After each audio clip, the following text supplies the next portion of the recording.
Greetings and salutations. My name is Michael Schwan and welcome to the channel. We have some more reaction content for you, but this is also kind of partially news. And this is regarding God of War Ragnarok, and that Sony just put out a PlayStation blog regarding God of War Ragnarok's accessibility features. And I didn't realize this, that they had added a bunch of them to God of War on PC. I'm actually playing God of War 2018 for the very first time right now on my Twitch channel. We had somebody redeem a bunch of channel points to be able to play through it, and I just didn't play it because I owned it. I owned it on PlayStation 4, but my PlayStation 4 was such a massive piece of garbage that until I got a PlayStation 5, I basically didn't play any PlayStation 4 games except for suffering through trying to play Final Fantasy VII Remake on a PlayStation 4 that overheated after 45 minutes. So I never got around to God of War. I am now, and I can see why this game had such a massive amount of critical acclaim. It's beautiful, the story is well constructed, and really just everything about it is so engrossing in a way that I can't communicate clearly without trying to just ask you to experience it for yourself.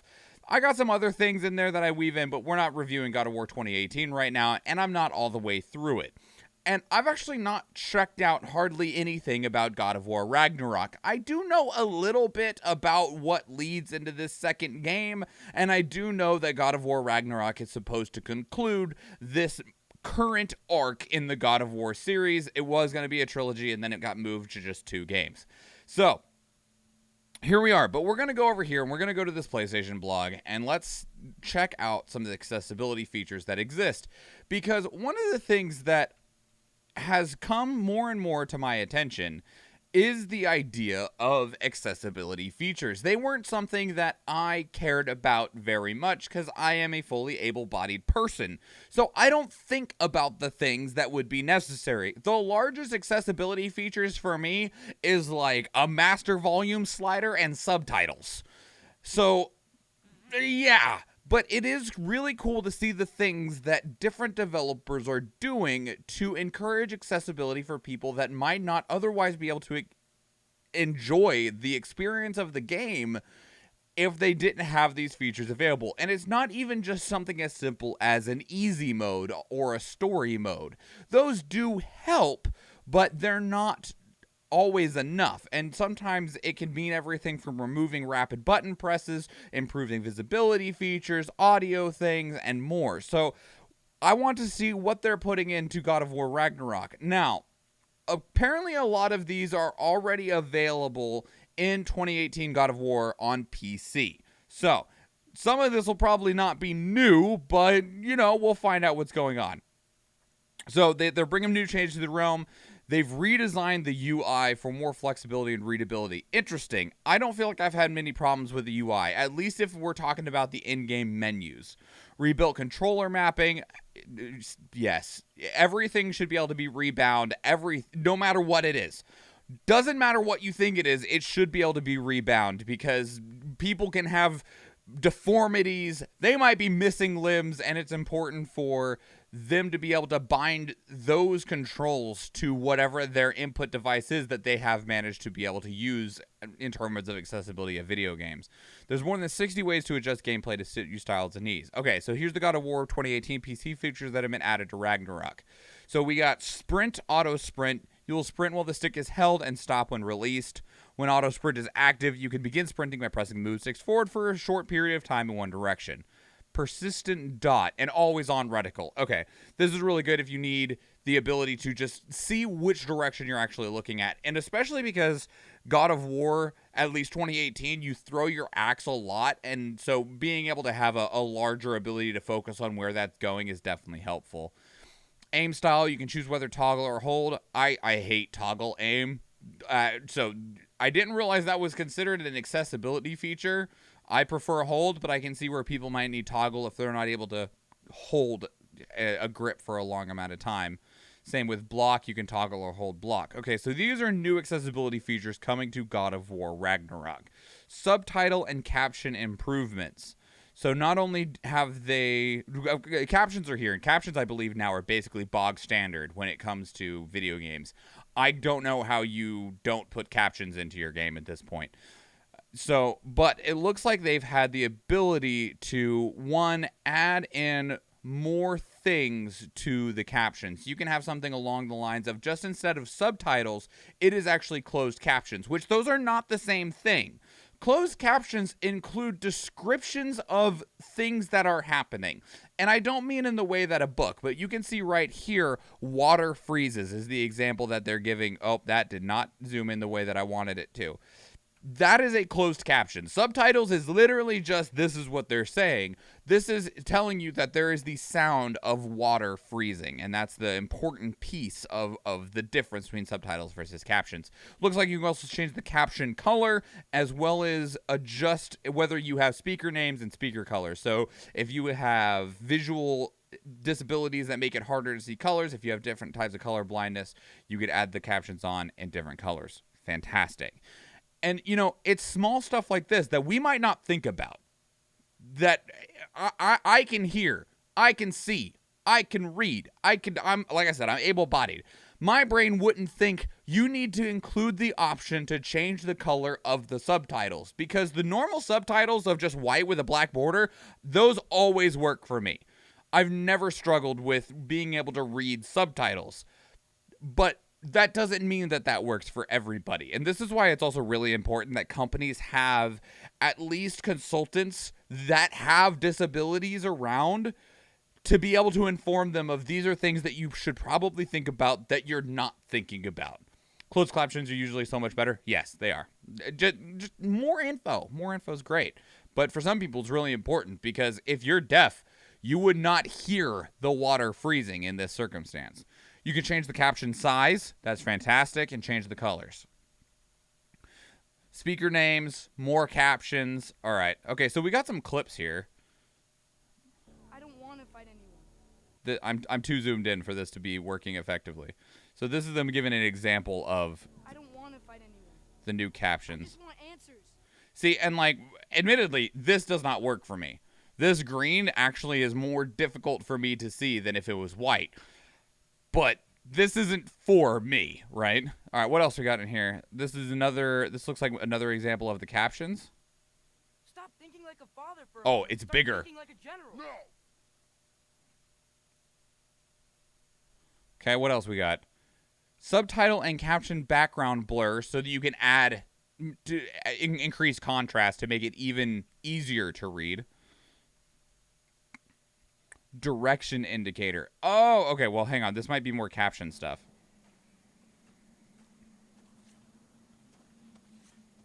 God, Kratos looks so good.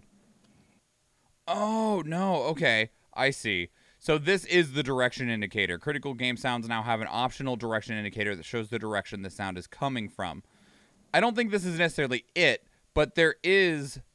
So this is Atreus walking in with like a deer, and there's this little arrow down here that points in the direction that Atreus is walking.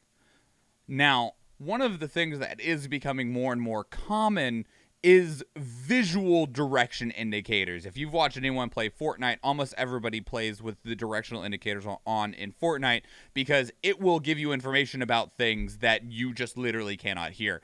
So it actually has like a tactical advantage in Fortnite, but I've also seen it in The Last of Us and The Last of Us 2, where it gives you, much like Fortnite, it gives you like a circle around your character that will have like flash white or red based on what's happening in that particular direction relative to your character.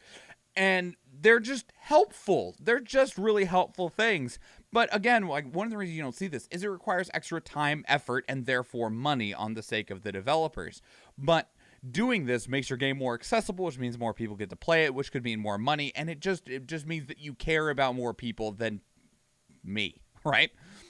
Text size, icon size, you can make all that bigger. Great UI text size. We also have two examples to share of the in-game icon scaling with smallest and largest options. So this looks about the size that it is normally, and that's it much bigger. Sorry for the weird flashing. Okay.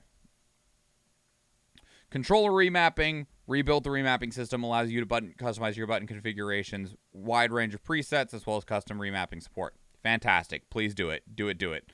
High contrast mode. Our new high contrast mode color High contrast color mode allows you to apply color to objects in games like targets, enemies, and other characters.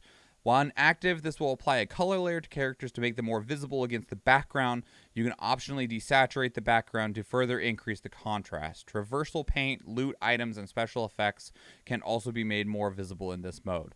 So this is actually a gameplay screenshot. This is Kratos being painted in blue and Freya being painted in red to indicate friendly versus enemy.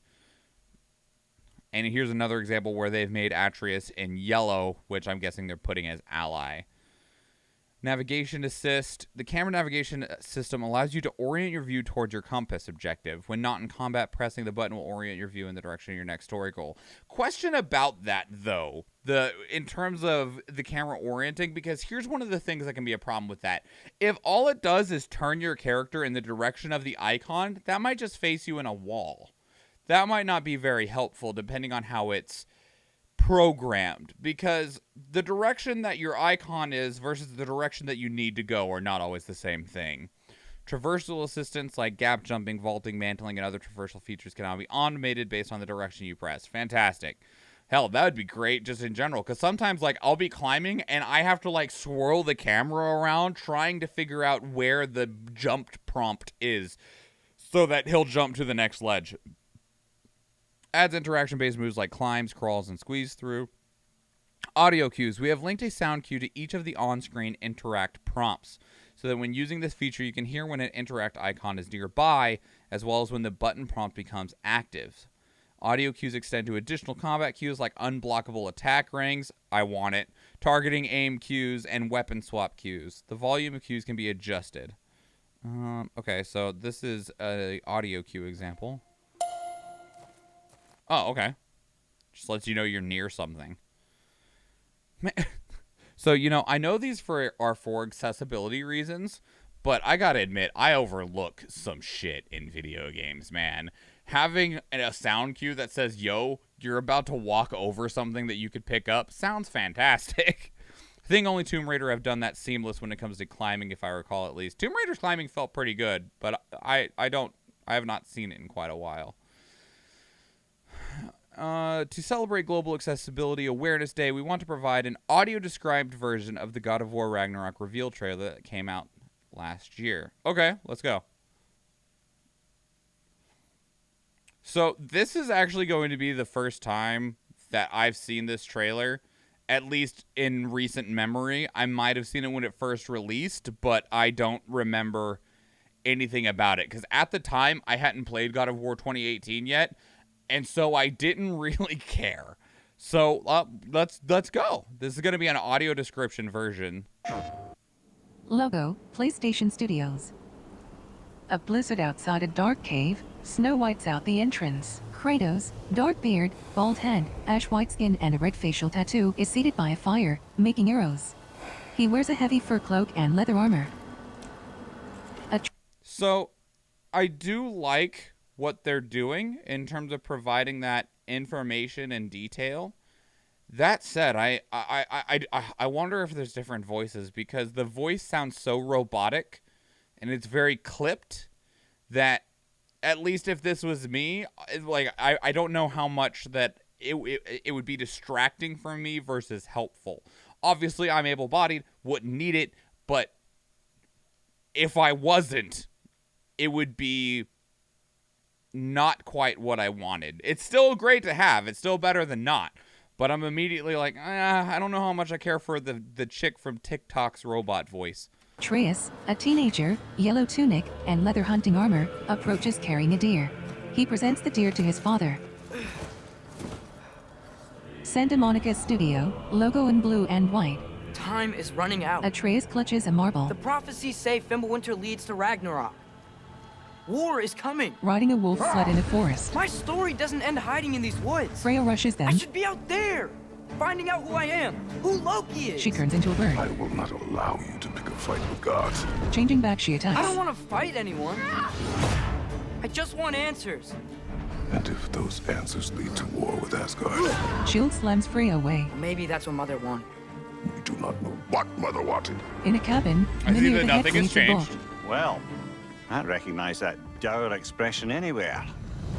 Kratos and Atreus ride together across the frozen lake of Nine Odin's got tricks up his sleeve we haven't dared to consider. in a forest. What if there was someone who could help us? Steam-filled Valley Vista. You mean Tyr, the old god of war in these lands, who is dead? Boat on a city canal. Well, for a dead man, Odin seemed pretty keen on seeing he wasn't found. If he's out there, we gotta find him. Sindri walking backwards. Come in. Brock circles Atreus. And all yarns be the happened to him. In an office. We're trying to stop Ragnarok, to help people.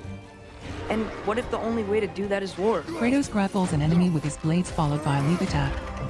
Of course. War is not the only way. Reverently holding face pouch. Stop thinking like a father for a moment and start thinking like a general. Heavily armed soldiers surround Kratos. You seem like a calm and Hey, reasonable person. Look at that. Blades of chaos swirl. Are you a calm and reasonable person? Thor reveals his hammer. Lightning crackles. Kratos frosts his axe. Enemies appear in Bifrost. The Leviathan X spins through the air, cleaving Draugr on a frozen bridge. A Dreki chomps Kratos. In moments of crisis. Can you Magic imagine, explodes as he just for a second, can you imagine a giant-ass fucking crocodile leaping through the air, grappling you with its maw, wrenching you around and slamming you on the ground, and it being a mild inconvenience to you? Like, holy crap. I know some blind people who have the exact same voice on the phone at 1.5 to 2.0 speed, and I'm sure that, like, as we're watching this, we're about 2/3 of the way through it. I've gotten already more used to it, and my brain is adjusting to the way that it's presented, and obviously, because they're not slowing down the pace of, like, the characters aren't stopping to allow things to be described, right? So the descriptions have to fit within the dead air, the dead space, and that makes it more difficult. He's had grappling blades since God of War 1. Not that kind, but you're not wrong. runs through a trench. Panic does He nothing. clashes with elves. Harness it. Shield slams a massive brute. That was a Let it sentence. serve you. Thank you. Thank you, Mrs. Robot, for saying he shield slams a massive brute. Doesn't bother with calling it an ogre, just like, this massive brute, he fucking hit it. Atreus rides a spirit animal. With the blades of chaos, Kratos rips a door down. A prisoner sits inside alone. Here! Are you coming with us? Tyr stands, towering over Kratos. Oh, shit. Logo, God of War, Ragnarok. You'll get your answers soon enough. Anger Boda, a teenager with long dark reins, looks back. Well, some of them. She smiles as she walks away. Fade to black. Play has no limits. PlayStation. Play has no limits. So the robot called her Anger Boda. I don't know if that means anything here in terms of the story. And that's it. That's all they got. All right, cool. I'm down. That looks great. Some of it I probably will end up using even as somebody who doesn't necessarily need it. But accessibility is fantastic, and I want to see more studios take from this. Depending on what they take from the mythos, it is a key role. Got it. Also, like, apparently some stuff that I thought about in God of War 1, because we're not, like I said, we're not all the way through it. I'm not even sure how far we are through it. Maybe halfway. That's a heavy maybe. Maybe just shy of halfway. I thought I knew some things about how the first game ended. Apparently I was wrong, but that's perfectly fine. We will worry about that another time. But that was cool. I'm glad to see this happening, and I hope that Sony, at least with their first-person studios, because we've seen a lot of this with things like The Last of Us 2 had some fantastic accessibility options. I don't know how many accessibility options Horizon Forbidden West had, but we're seeing them here now in God of War Ragnarok, and we'll probably see some in the next Spider-Man as well, because they seem to be kind of championing these first-person games to have this really big sleuth, this big wash of accessibility options. I understand that it is expensive, but it is a necessary expense that should be factored into every single game's production budget, at least to a reasonable degree. 100%. Since we're on this topic, you know there's a new TV God of War being made. Yes, I saw that. I saw that PlayStation has announced a Horizon series through Netflix, a God of War series through Amazon, and a Gran Turismo series coming from, I don't think they said, but yes, I did see that. Think of accessibility as quality of life changes for games. Yes, and we need them. We need more of them, and more people need to embrace them as strongly as Sony has. But what did you think? Not just about God of War Ragnarok, but about the level and number of accessibility features that are being added to God of War Ragnarok as we see games develop further into more and more accessibility for people that need those accessibility options. What are your thoughts? Leave them down in the comments below. If you want to keep the conversation elsewhere, two great places to do so are Discord and Twitter. And speaking of Discord, we actually have a channel dedicated to these reactions where you can place links of your own that we can check out together live on stream, because we do stream 4 days a week, Tuesday, Thursday, Friday, and Sunday, and I would love to see you there. If you enjoyed this video, please give it a like. If you want to catch future videos, please subscribe to the channel. We're going to get out of here and record one more, though, so if you do, we'll go watch that video on the YouTube channel, or if I see you in the live stream, thank you, and enjoy.